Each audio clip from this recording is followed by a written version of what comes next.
चाहे वो यूपीएससी की हो, चाहे वो स्टेट लेवल पे हो, तो आप जो है एसडीएम, डीएम, एसपी इस तरह के पदों पे आईएएस, आईपीएस बन के आ सकते हैं, पीसीएस बन के आ सकते हैं। इसके अलावा अलाइड सर्विसेज बहुत सारी होती हैं, आईआरएस है, आईएफएस है, पोस्टल डिपार्टमेंट है, 22 स्टेट सर्विसेज हमारी यूपीएससी के थ्रू है, और इसी प्रकार से यूपीपीसीएस के द्वारा भी बहुत सारे पदों की भर्ती होती है। इसके अलावा जिन बच्चों को फोर्सेज में जाना है वो एनडीए में जा सकते हैं। एनडीए के बाद सीडीएस भी एक ऑप्शन है। आप एनडीए और सीडीएस के अलावा आप जो है सीएपीएफ के एग्जाम्स होते हैं फोर्सेज के लिए, जो बीएसएफ या सीआईएसएफ या सीआरपीएफ, इनमें असिस्टेंट कमांडेंट के पदों से गैजेटेड ऑफिसर्स की भर्ती होती है। या इसके अलावा भी बहुत सारे और तरीके हैं फोर्सेज को ज्वाइन करने के। तो ये कुछ तरीके हैं फोर्सेज में जाने के। कुछ लोग एमबीए की तरफ भी जा सकते हैं, वो कैट का एग्जाम दे सकते हैं। एमबीए या आईआईटी है या पीएमटी है जो आजकल नीट के थ्रू हो गया है। तो इस प्रकार के करियर ऑप्शंस आपके पास में कॉम्पिटिटिव एग्जाम्स के पॉइंट ऑफ व्यू से भी आज की डेट में बहुत सारे अवेलेबल हैं। आप उसके बाद डेफिनेटली किसी कॉलेज में जाएंगे या किसी सर्विसेज में जाएंगे, ठीक है, लेकिन ये पहलू अपनी जगह पे है। बाकी तो पहलू और मुझे लगता है कि आप लोगों को पता होना चाहिए। वो क्या है? आज के समय में सबसे महत्वपूर्ण जो चीज है वो क्या है? आजकल स्टार्टअप का भी टाइम आ गया है ना। बिजनेस भी एक आइडिया है, बिजनेस भी एक तरीका है। उसके लिए आप बेशक एमबीए के बाद जा सकते हैं, बहुत लोग कभी भी अपना बिजनेस शुरू कर सकते हैं। बहुत सारे फ्रीलांसिंग भी आजकल स्टार्ट हो गया है, तो ये भी एक करियर ऑप्शन है। इसके अलावा एक और करियर ऑप्शन है कि आप कोई हॉबी परस्यू करते हैं और आप उसी को करियर बना लें, राइट। किसी को गाना गाना पसंद है, किसी को खेलना पसंद है, किसी को डांस करना पसंद है, ये भी एक करियर है। कभी भी इसको आप वो मत सोचिए कि केवल कॉम्पिटिटिव एग्जाम्स पास करके ही करियर बनता है। करियर आप अपना बिजनेस शुरू भी कर सकते हैं, करियर आप अपनी हॉबी को करियर बना सकते हैं, जो मैंने एग्जांपल दिया। अब इसके लिए एक चीज जो आपको बहुत ध्यान रखनी है वो क्या है? मैं भी देख रहा था कि जहाँ पे जनरल स्तरीय करियर मार्गदर्शन और करियर गाइडेंस के पोस्टर्स लगे यहाँ पे सभागार में, वहां पे 2 पंख भी लगे हुए हैं। तो ये पंख हैं, विंग्स हैं, ये आपको आसमान में उड़ने का एक मौका देते हैं। और वो क्या है? शिक्षा, एजुकेशन। लेकिन इसके 2 पहलू आपको समझने पड़ेंगे आज के इस करियर गाइडेंस में जो ये मेला लगा हुआ है। इसमें से एक पंख जो है वो थ्योरी है और एक पंख प्रैक्टिकल है। केवल थ्योरी पे फोकस करने से भी आपका काम नहीं चलने वाला, क्योंकि कंपटीशन बढ़ गया है। हम as a human being, as a humanity हम इवॉल्व हो रहे हैं डे बाय डे। तो लगातार जो एक्सपेक्टेशंस और जो स्किल्स हैं वो उनकी जरूरत पड़ रही है। तो ये जो एक पंख है वो एक थ्योरी का है और एक पंख जो है वो प्रैक्टिकल का है। तो थ्योरी क्या है? जो आप पढ़ाई करते हैं, जो एजुकेशन है। और जो दूसरा पंख है वो है आपका स्किल, कि आपको काम कितना आता है।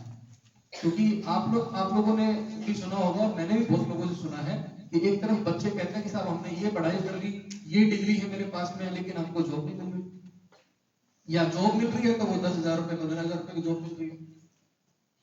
एक तरफ जब हम लोग इंडस्ट्री के लोगों से मिलते हैं जो उद्योग लगा के बैठे हुए हैं या बिजनेस चला रहे हैं, हम उनसे पूछते हैं कि आपकी क्या समस्या है।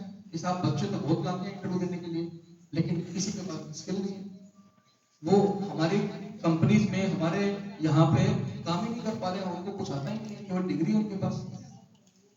तो ये गैप जो है ना, इस गैप को समझने की बहुत आवश्यकता है। अब जब हम लोग एक राष्ट्र निर्माण की बात करते हैं, हम देश के रूप में अच्छा करने की बात करते हैं, और आज से 50 साल सबको पता है कि माननीय प्रधानमंत्री जी और माननीय मुख्यमंत्री जी ने भी बहुत बार ये कहा है कि 2047 तक हम एक विकसित भारत की तरफ जा रहे हैं। तो विकसित भारत कब होगा? जब हमारी इस जो ये युवा शक्ति है इसका सही से हम लोग उपयोग करेंगे। और वो कब होगा? केवल डिग्री लेने से नहीं होगा, स्किल आपके अंदर आएगा। जब आप अपने आप को काबिल बनाएंगे इस बात के लिए, तो फिर आपको 15,000 या 50,000 या 1 लाख रुपए की बात करने की जरूरत ही नहीं पड़ेगी, आपको वो मिलेगा। क्योंकि आपने ये भी देखा होगा कि जो बच्चे अच्छा करते हैं वो गूगल जैसी, माइक्रोसॉफ्ट कंपनी या इंडिया की बहुत सारी जो कंपनियां हैं उनमें बहुत बड़े बड़े पैकेज पे ये चीजें अखबार में पढ़ी होंगी आप लोगों की। तो इसका मतलब ये है कि पैसा देने के लिए लोग तैयार बैठे हैं, लेकिन अगर कोई आदमी आपको 50,000 रुपए या 1 लाख रुपए देगा तो बदले में 3 लाख रुपए, 4 लाख रुपए, 5 लाख रुपए का काम आप करके देंगे, तब वो खुशी खुशी 1 लाख रुपए देगा। तो हमें स्किल्स अपने इंप्रूव करने हैं, इसके ऊपर लगातार काम करना है, लगातार फोकस करना है। तो ये एक बात मैं बार बार बच्चों को बोलता हूँ कि आपको अपने स्किल्स हैं, चाहे वो पढ़ाई जहाँ पे आप कर रहे हैं उसका हो, चाहे कोई और हुनर आपके अंदर हो जिससे आप अपना बिजनेस भी कर सकते हैं और अपनी हॉबीज के माध्यम से भी करियर स्टैब्लिश कर सकते हैं।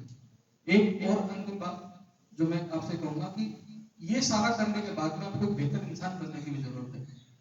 केवल भौतिक चीजों को पा लेना ही, नौकरी पा लेना, गाड़ी, घर, इन चीजों को पा लेना ही सफलता नहीं होनी चाहिए आपकी।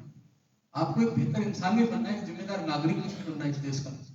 उसके लिए भी आपको प्रयास करना है और इसके लिए जरूरी है कि आप पढ़ाई, करियर, फैमिली, इसके साथ साथ में आप अपनी फिजिकल हेल्थ और मेंटल हेल्थ का भी ख्याल रखें। फिजिकल हेल्थ का मतलब यह है कि आपको कोई ना कोई चीजें ऐसी एक्टिविटी करनी चाहिए जिससे आपका शरीर जो है स्वस्थ रहे, क्योंकि शरीर स्वस्थ रहेगा तभी आप चीजें बेहतर कर पाएंगे। और साथ साथ में मेंटल हेल्थ की भी बहुत आवश्यकता है। मैं देखता हूँ कि आजकल छोटी छोटी उम्र में बच्चे ये लिखना शुरू कर दिए हैं सोशल मीडिया पे कि वो डिप्रेशन में है। डिप्रेशन जैसी कोई बात नहीं होती है छोटे बच्चों में या यंग बच्चों में। तो इसलिए मेंटल हेल्थ भी उतना ही जरूरी है, इसके लिए भी आप कुछ कुछ प्रयास करिए। तो ये जो 5-6 बातें मैंने बताई हैं, कोशिश ये हुई है कि आप लोगों को केवल कॉम्पिटिटिव एग्जाम से पे मैं बांध के ना रखूं, इसके अलावा भी आपको सोचने का, ये जो विंग्स हैं, जो पंख है, वास्तव में आपको इनको फैला के उड़ने की जो एक ताकत है वो आज इस सभागार में मिल सके, ये माइंडसेट आपका डेवलप हो सके, ये एक प्रयास किया गया है। मैं अपनी बात इतना ही कहूंगा, मैं इसके ज्यादा लंबी बात करने का मैंने कोशिश की है कि कम शब्दों में ज्यादा बातें आप तक पहुंचे। बहुत बहुत धन्यवाद। लेकिन अंत में मैं 2 या 3 बच्चे जो भी जिनके दिमाग में कोई बात अगर आ रही हो, इस टाइम पे इतनी बातें कप्तान साहब ने भी कही है, मैंने भी कही है, अगर इसको लेके किसी के मन में कोई जिज्ञासा, कोई क्यूरियोसिटी या कोई बात आ रही है तो हम 2 या 3 बच्चों को अभी मॉनिटर कर सकते हैं।